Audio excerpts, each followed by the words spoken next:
Hello అండి, అందరికీ నమస్కారం. Welcome back to MV kitchen diaries. Today recipe is స్వచ్ఛమైన జున్ను పాలతో తయారు చేసుకునే జున్ను. కావలసిన పదార్థాలు: పాలు, బెల్లం, జున్ను పాలు, మిరియాలు మరియు యాలకుల పొడి. ముందుగా ఒక గిన్నెలో 3 గ్లాసుల పాలు, 1 గ్లాసు జున్ను పాలు, 1 కప్పు బెల్లం వేసి బెల్లం ఉండలు లేకుండా బాగా కలుపుకోవాలి. బెల్లం కరిగిన తరువాత అందులోనే యాలకులు మరియు మిరియాల పొడి వేసి ఒకసారి కలుపుకొని దానిపై మూతను పెట్టి పక్కనుంచుకోవాలి. ఇప్పుడు స్టవ్ మీద కుక్కర్ని పెట్టి అందులో జున్నుపాల గిన్నె పెట్టుకోవడానికి ఒక స్టాండ్ని ఉంచుకోవాలి. అందులో కొన్ని నీళ్లు పోసుకొని వేడెక్కనివ్వాలి.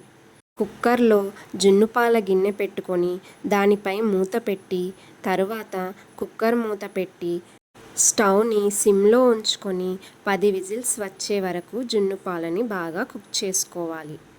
మనం జున్ను పాలని ఆవిరితో తయారు చేసుకుంటున్నామండి. దీనివల్ల జున్ను పుడ్డింగ్లా చాలా మెత్తగా ఉంటుంది. 10 విజిల్స్ వచ్చిన తర్వాత స్టవ్ ఆఫ్ చేసుకొని కాసేపు చల్లారనివ్వాలి. ఒక 10-15 నిమిషాలు చల్లారిన తర్వాత కుక్ అయిందో లేదో ఒకసారి చెక్ చేసుకోవాలి. అంతే అండి, ఎంతో టేస్టీ అయిన స్వచ్ఛమైన జున్ను పాలతో తయారు చేసుకునే జున్ను రెడీ అయిపోయింది.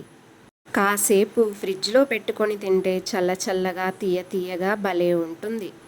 జున్నులో ప్రోటీన్స్ చాలా ఎక్కువగా ఉంటాయి. అలాగే జున్ను తినడం వల్ల ఇమ్యూనిటీ పవర్ కూడా పెరుగుతుంది. థ్యాంక్ యూ ఫర్ వాచింగ్ అండి. మీరు ట్రై చేసి టేస్ట్ ఎలా వచ్చిందో కామెంట్స్లో చెప్పండి. Like, share and subscribe to our channel. Bye bye.